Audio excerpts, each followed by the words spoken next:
I would like to welcome Jim Clancy into the conversation. We're going to switch to English. Jim, I think you and Walid and Mr. Walid Jumblatt have met before, if I'm not mistaken. Times, and it's great to see him. And even though Google Translate, totally failed me on this, it's good to listen to him weighing in on all of this, because he's been throughout my experience with the man, which dates back to the early 1980s, student of history. And that's what we're watching unfold now, is history, of course, in the Middle East. It's probably an overused term, but at the same, the past is so much prologue for this. I think last time we met, Jim, it was with Maishidia. You had dinner at my place here in Beirut, and yes, my wife was here. I think it was years ago. I don't remember now, with Maishidia. Yeah, it's been a good 4 years ago, I think, or even 5. Yes. So I'd like to kick it off this section with one question for Mr. Walid. I'd like it to be general, and just to kind of finish off the Lebanese conversation that we were having. Jim, before you joined, we were having a conversation on the regional, and then we delved a little bit into the Lebanese, and now we're moving into the geopolitical. One last question I wanted to pose to Mr. Jumblatt is the following, which is, looking at the model that exists in Israel and your pessimism, if I may call it that, about the two-state solution.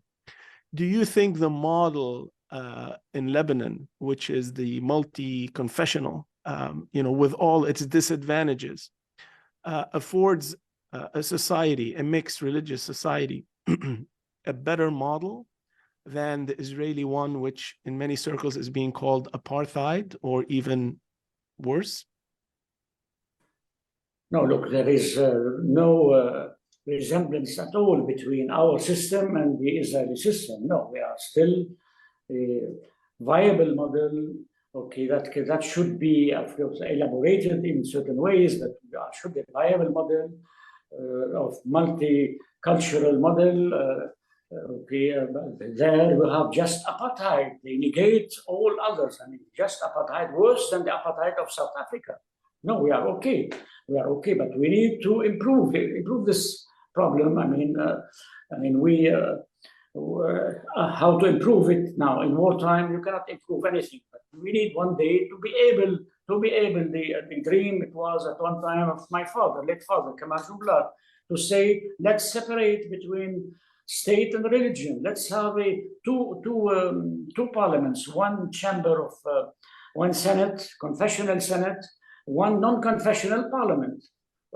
Even that didn't work. Because, well, the establishment, the religious establishments, Muslims and Christians are very strong, quite strong. But no, we have no comparison, please. Alhamdulillah. Jim, Mr. Jumblatt was mentioning about CNN and the media. Did you see the propaganda that CNN and other mainstream media played a role in the war in Gaza, and the alternative media like Thawrathon TV played also an important role in the war in Gaza? What's your intake on that, Mr. Clancy? Well, there has been no ceasefire, certainly, on the propaganda wars that are underway, and that's what they are. We've got just incredible demands being placed on mainstream media, maybe more correctly on corporate media. Their income is threatened if they step over any lines, and a lot of them are being fed just a complete scenario from the IDF that ignores some of the roots of the problems, fails to address some of the current issues that are really out there, and instead focuses on one party and their security. Certainly what we saw on October 7th has elicited strong responses.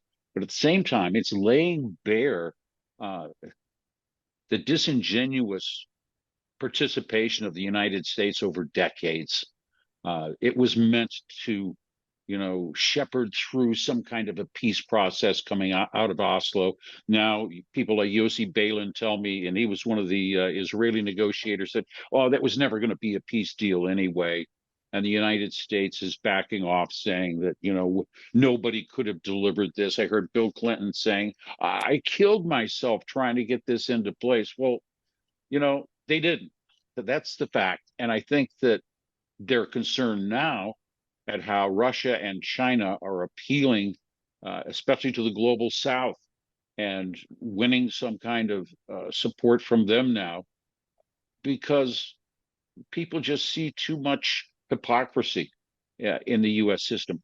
Even the students on U.S. campuses see that, and they're rejecting it.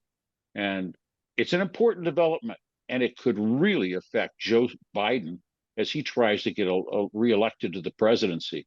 We don't know to what extent now. We're still a year out from the election, but there's some people worried that it's going to have a major impact. Mr. Jumblatt, are people in Lebanon aware of the politics, laymen, if you will, of the politics, the global politics, and how it is affecting Lebanon? For instance, you see massive polls shifting in the US in terms of presidential elections, etc. Are people aware of this? That's one question. I'll follow it up in a minute. Yes, people are aware. And if there is something, positive, should I say, after this genocide, or after this massacre in Gaza and the West Bank, that now we have a whole generation from Lebanon to the Arab world, from everywhere, that is realizing the importance of Palestine and what's happening in Palestine. Of course, it hasn't reached the key level, important key level, the decision makers. The decision makers, be it in England with this disgusting guy called Richie Sunak, or in Germany. He looks like an SS. What's his name? Scholz, and his wife is more aggressive. What else? The States. What an anachrony! What a paradox, Jim. That you have to choose between Joe Biden or Trump. What an end of the. It's a failure of your system. It's total failure. It's total failure. I don't know what's happening. Okay, so now he might lose Joe Biden, because I think some in Michigan area, somewhere else, they will not vote for him because they are Arabs. Okay, but they will choose whom? Worse. And what also, what's happening there? Blinken comes to Israel, the first visit, and says, before being a Secretary of State, I'm a Jew. This is why, I'm reading now among my lectures, I'm reading the Bible. I reached the chapter 15 of Solomon to learn what's happening. According to Mr. Blinken, that's crazy. What was your impression, and how do you explain the massive amount of military force, not just by the US, but by the US, UK, France, and some also in Germany, of parking outside an area which is basically smaller than Manhattan Island? What do you think is going on, and how did you, from a regional perspective, translate that? They came to defend Israel because they realized the big failure of the intelligence the first day of the first 3 days. They came to defend Israel. And I think also some of them, the Delta Force, have been told, I have no proof, that participated in Gaza. They came to defend Israel, and they came in the possibility that, if there is a regional war, a regional war with whom? With the Persians, with the Iranians. They are here. They are encircling the Persians, and the Iranians are here also in Lebanon, in Yemen, etc., and in Gaza. The Arab world, this is why, we have started to say that unfortunately, there is no Arab world. The last summit was a disaster, was just a disaster. Not to mention, I'm not blaming here Mohammed bin Salman or others, but maybe they don't realize, maybe they still think that,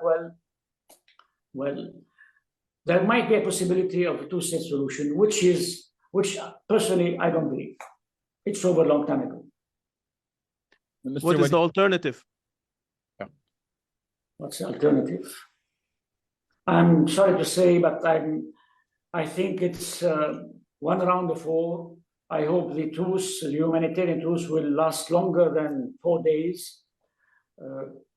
But it's one round of war. Maybe, going back to your other alternative, maybe inside Israel there could be a movement against for peace, or for getting rid of this junta, military junta, extremist military junta. Maybe. But and always take the bad side or the pessimistic side. I don't see for me any alternative except a truce. Then let's speak. Let's see. And until also regional or international circumstances change. In the US, I don't see it. In Europe, a timid voice from the Belgian and from the Spaniards. From the Spanish, okay. And what else? And the Irish, excellent people. Irish. Jim, go Mr. ahead. Jumblatt, I want to ask you about Iran. Yes. I want to ask you about Iran. Do you Yes, think yes. all these troops that came here to U.S. troops to the Mediterranean for one purpose, to defend Israel and to hit one of the countries in the region? There is war. It might be in Syria or in Jordan or in Iran or in Iraq. Yani Syria is being bombarded from Iraq, from Iraq, from Yemen, and what do you think? There is a deal at the end with Iran? I can't tell you. I mean, I really can't tell you. But I'm not that well placed or informed about that. But I know that well. As Sayyid Hassan Nasrallah said it in his last speech, or his also speech before, he is one of on the forefront of against the Americans, and you have the resistance in Iraq, in Syria. Syria is not playing any role. Mind you, Syria is totally absent because I don't think they are no more effective in any place. Okay? You have the Yemenis. Okay, so up till now, this huge armada is defending Israel and the deterrent. With the possibility of any miscalculation to go to war. Mr. Jumblatt, we've got the low-level fighting that's going on, the missile drone attacks on U.S. bases. The U.S. has now pushed forward what's more than 30,000 troops in various places, military bases around the Middle East, which leaves them, in one sense, yes, they have their finger in the pie, but they're vulnerable. They're exposed on so many fronts. And right now, they're just hoping they can keep things from boiling over. They need Iran's cooperation to do that. And they're not in a great position to get it, obviously. They've been making some overtures. There's back channel talks that are going on. But amid all of this, you rightly point out, Walid, that, the Syrians are not players in all of this. And we're just reminded about how fickle the whole world is when you consider the sheer number of Syrians who died in places like Homs and Aleppo, and how really the West managed to turn its back on all of this. And so the question's being asked now, is that's what is going to happen to the Palestinians? On his way out is Netanyahu, who his defeat of any kind of a peace, any kind of a Palestinian state, that's in his DNA. He will fight with that. And if he sees himself losing power, he loses that role of the savior of the far right religious zealots in Israel. And how far will he go? I mean, I talked to Palestinians who just got out of Gaza, and they said the 2023 Nakba is already here. They're already being forced out. Their homes have been destroyed. They have no place to return to. There can't be enough humanitarian aid, and yet the fighting isn't yet over. Unless there's a complete groundswell and a reversal at the top echelons of power, who's going to stay the hand, and that we don't return to more of this horrible carnage of dropping 2,000-pound bonds with "Made in USA" printed on the sides of them on the people of Gaza, the innocent civilians of Gaza. And I think also, Jim, that the weapon industry in the States are making good money, are making very good Great money. Great money. Great money. One of the reasons we don't see it, yes. Somebody always wins, is the way a poet once put it, a famous American poet, John Beecher. And you look at the situation, they are reporting record profits. And they even address the shareholders saying, things are looking great for our industry because everybody is buying arms. And this, we should all be, keep an eye on that and watch that, because when people have them, they use them. The question is at what cost?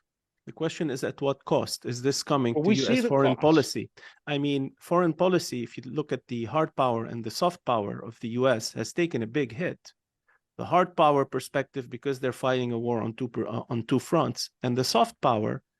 Can you imagine anybody from USAID or anybody from the Department of State going to somebody and asking them about human rights for the next few years, if not decades?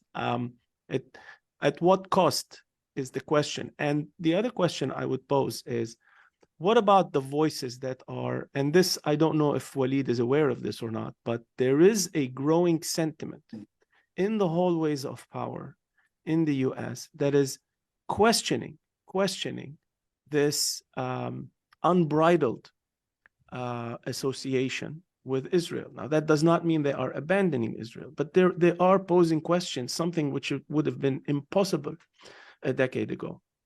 But there are some that are questioning this on the military side as well as on the political side. Are you aware of this, Walid? And Jim, do you concur?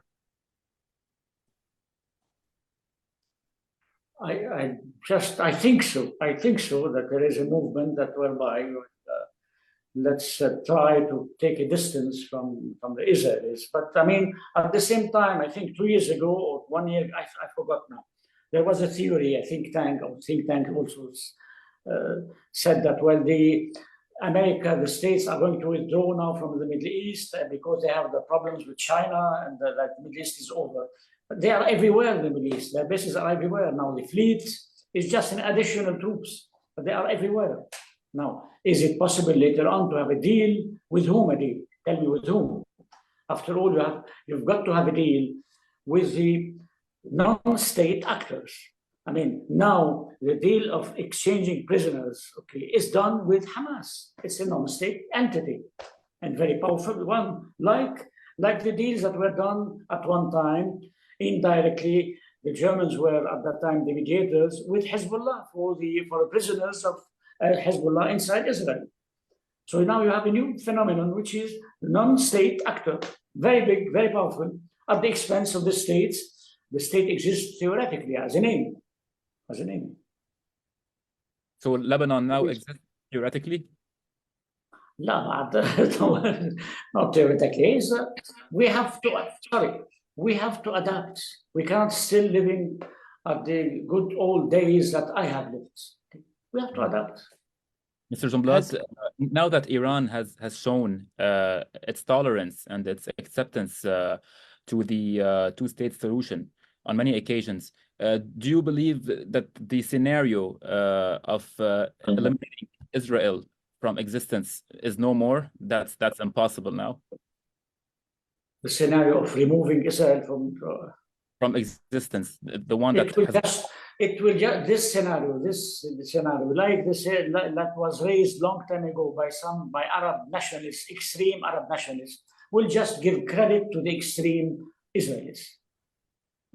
We have to find a way. If there is a way, with the moderate Israelis, with people, I don't know whom. I mean, there's now no more people that I know, but we have to find a way. Maybe it's a miracle to go back to the old idea proposed by Noam Chomsky and Edward Said. Maybe. I said, well, maybe. One state for everybody. I said maybe. Back in 1947. Yes. Let me go all the way back here. You were asking the question about, whether the U.S. is in the halls of power recognizing the failure of its policies. You have to remember that in Washington, they have no shame about what they have done in the past, and they find ways to adjust it, to justify it, whatever they need to do. And so don't expect any huge breakthrough there. Unless you really get down to, changing the complete U.S. electoral system and to remove the money from it, you're not going to see any dramatic change there, because the influencers and the power factors that are there will continue to be there. What they are noticing is that it's backfiring on them. They are noticing that you can go too far. On one hand, we have the Anti-Defamation League rightly saying we should be alarmed by a rise in anti-Semitism and all of these tropes that are put forward about the Jews control everything. And then you have Jewish businessmen in the U.S. saying, well, we're going to blackball those kids because they joined Jewish Voices for Peace. We're going to blackball them. They were going to get hired, but now we're not going to hire them. And they're going to lose their job opportunity for their future. And then people begin to see, well, wait a minute. No, you can't say that, because, it becomes a dilemma for them. What should they do? Wield that tremendous influence that they have, or stay their own hand? And that's where a change, I think, is coming. And young people are getting their news not from the mainstream media. They're getting it from other sources, the internet. There's good news there and there's bad news there. But at the same time, they're getting it from multiple sources. And so that's causing a change that the politicians have to reckon with. They have to reckon with it. I mean, we've got 2 80-year-olds that are running for president. There should be a law that only Yes. 65 or maximum. So I have a question for Jim. What's the importance of J Street, Jim? J Street has come along. It's one of the more advanced. They're a propaganda outfit as well. And there's a lot of them in Washington trying to yield influence. I think they have a voice to be heard, sometimes a voice of moderation. And you can hope that they will produce some light. But I don't think they've been effective in this current affair at all. I just don't think that any of these, the progressives in the United States are a divided camp right now, a very divided camp, and unsure of what way to go forward. They too have overplayed their hand with the cancel culture and all of this. So they have their own problems that they have to deal with. People are hoping that something else emerges, including 2 presidential candidates that might better represent the reality of the United States of America today. But you'd have to divorce all of that from Fox News and the major propaganda outlets that are influencing a huge number of Americans still tied to Donald Trump. And how, the rest of us scratch our heads and wonder, how can you follow that? But they do. I had one other question. How relevant is Bernie Sanders? I've listened to him, I saw him, but you know better than me, please. Bernie Sanders had tremendous support and was, denied a seat at the table, if you will, by the Democratic establishment. And there's a large feeling that his time has passed, but his voice is still very credible. And in many ways, his thinking much clearer than either Donald Trump or Joe Biden. And he certainly has, for many years, had a handle on the Israeli-Palestinian problem, just in the sheer terms that the United States was not fulfilling its obligations to be a neutral party here, that it was taking too much of a pro-Israeli role.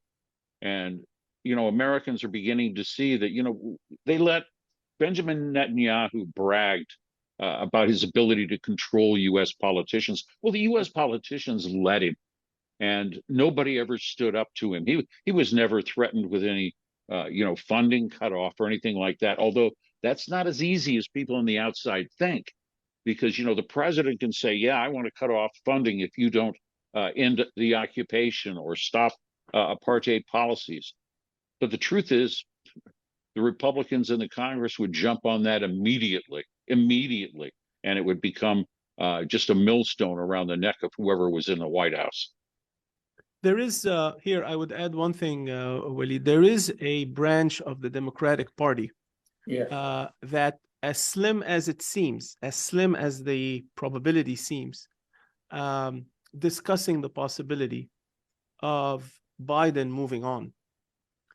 And if that happens, while it's a slim possibility, then you can have people like, you know, progressives such as Sanders, even younger guys. There are younger guys from Congress coming up and speaking out that could step up. It's unusual because a president, as you know, in the US is not usually goes for the 2 terms, but because of age reasons, because of policy, because of polling, if this persists over the next, I'd say probably 4 to 6 months, and I don't know if you would agree, Jim, but then that would be potentially seen as a calamity, and he could be, in a way, forced to step down or encouraged to step down, not unlike Lyndon Johnson did in, you know, in the late 60s.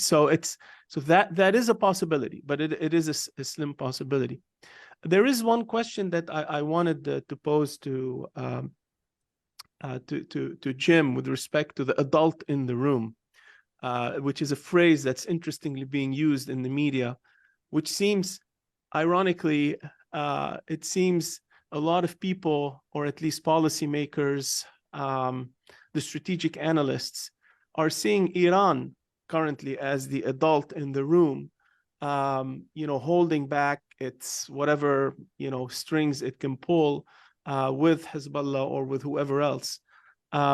Versus the behavior of Israel. Is this fleeting, or do you think that this could take root for something that could have implications further on in the future?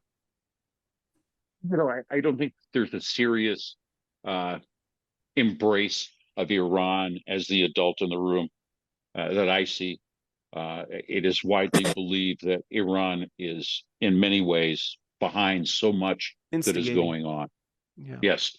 And on the other hand, it is seen that the misbehaving child is clearly Israel.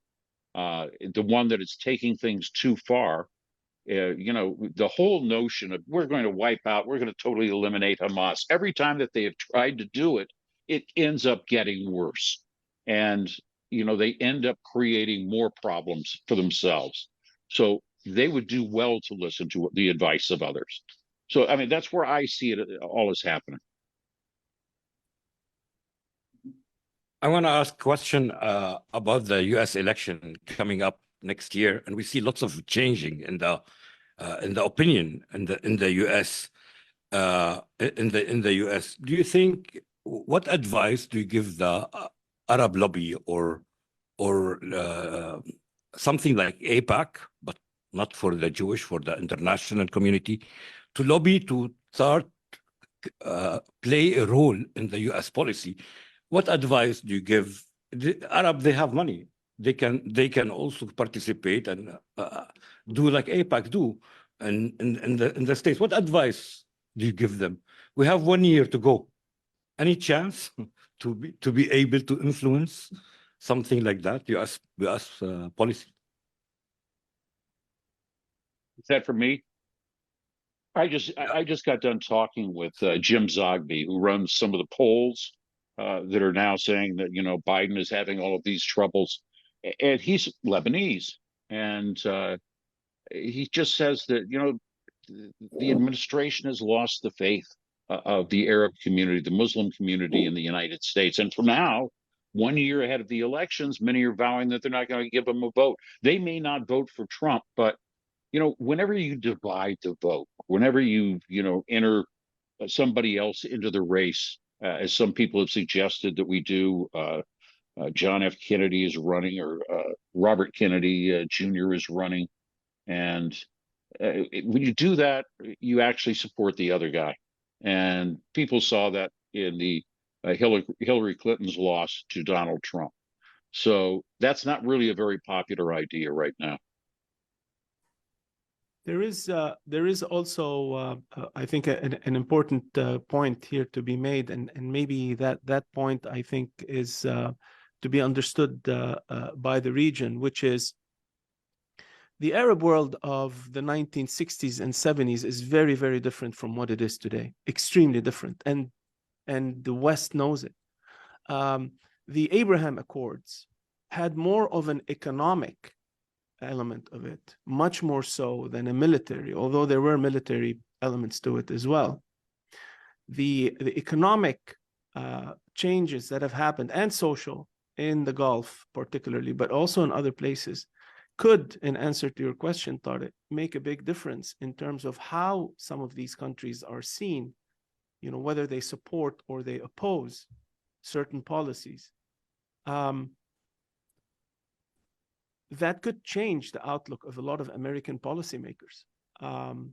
Saudi Arabia is an important place, and everybody is saying now, you know, you see it a lot, you know, you hear it a lot in the media, oversimplification of saying Hamas did what it did in order to, you know, kind of push off the track the Abraham Accords, and that is a scenario that is being talked a lot about in Western media.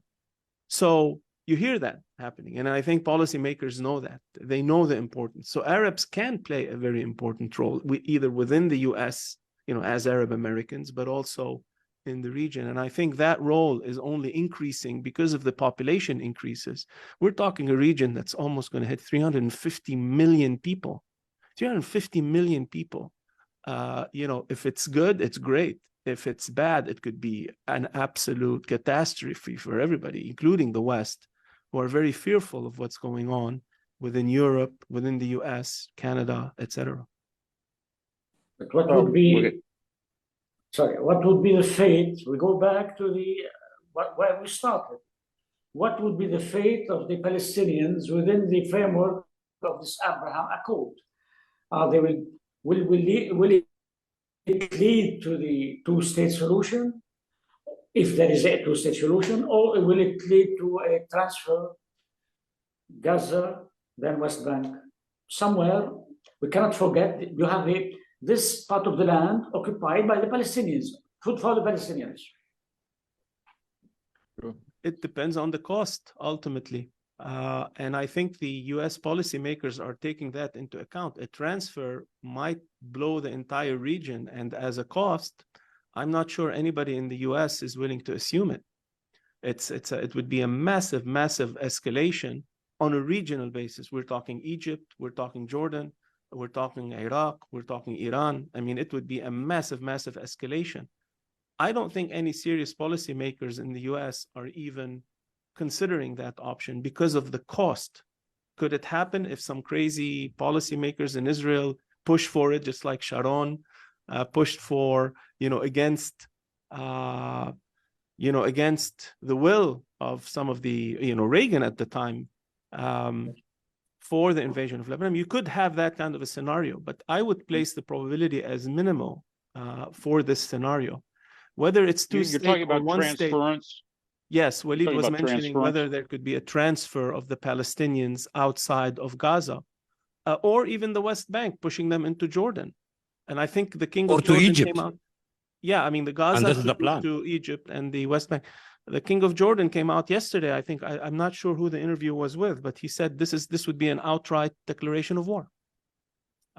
So, what's your intake on that, Mr. Jumblatt, about Jordan and Egypt trying to push the Palestinian?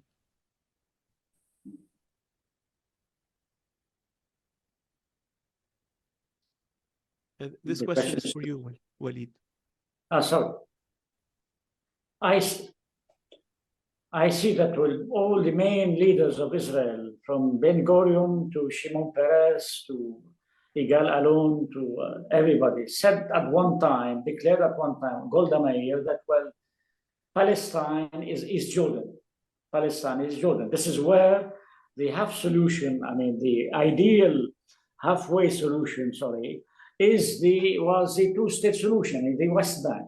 Now, the question to ask, because at the time of the Abraham Accord, when it started with the Gulf, with the Emirates, then even the Crown Prince Mohammed bin Salman said, well, land for peace.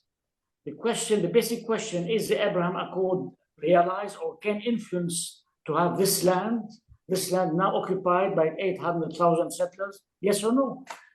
Maybe they have the power. Maybe they have the money, the power, the influence.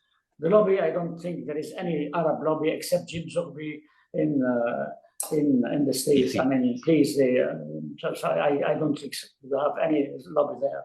I mean, Adlai Stevenson is much more stronger than all the lobbies possible or imaginable. So it seems you see it as binary. It's either you see it as binary. It either the one track is the peace track, and the other track is an outright transfer, just massive explosion track. I mean, those seems to be like the two tracks you're talking about, or am I getting it wrong?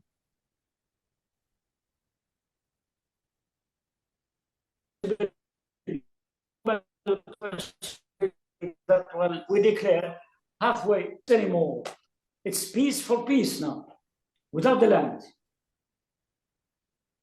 Mr. Jumblatt, did you hear about the Ben Gurion Canal and the G20, the alternative road of the Silk Road, and the trillions of dollars of the gas in the offshore? Do you think this is also a reason for the cleansing that's happening in Gaza? If it is serious, yes, of course it's a reason. Of course it's a reason, but I mean, also it's a declaration of war. It will destabilize, for example, the Ben Gurion Canal will destabilize Egypt, because I mean, you get rid of the Suez Canal. Exactly. And you have also so many, how should I say, the Silk Road. I mean, the Silk Road, when Saudi Arabia, Mohammed bin Salman made quite a grand virtue towards the Chinese. Okay, the Chinese for having for reinforcing the Silk Road.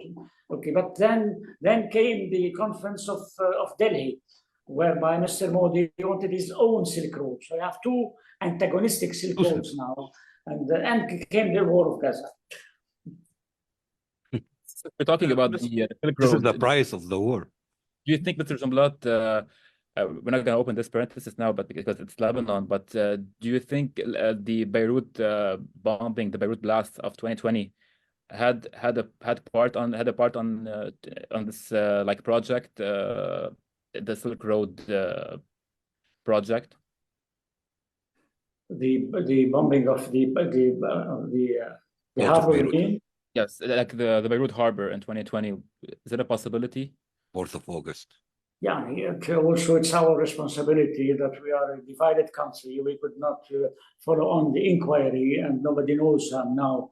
I mean, nobody knows who did this bombing. I mean, but of course, I personally speaking, that were the nitrates used by the Syrian helicopters in Syria against the people were shipped from Beirut. Why at that time they were shipped? Because you remember the accord that happened between Obama and Putin to remove the chemicals. They removed the chemicals. They found another way to kill people. Why they used the port of Beirut? Because at that time the war was raging in the north of Syria, Homs and the surrounding. Beirut, Damascus was safer. Beirut, Damascus road was safer. So the Syrians brought the nitrate to Beirut, and their allies took them to Damascus. It was a big blow, no inquiry.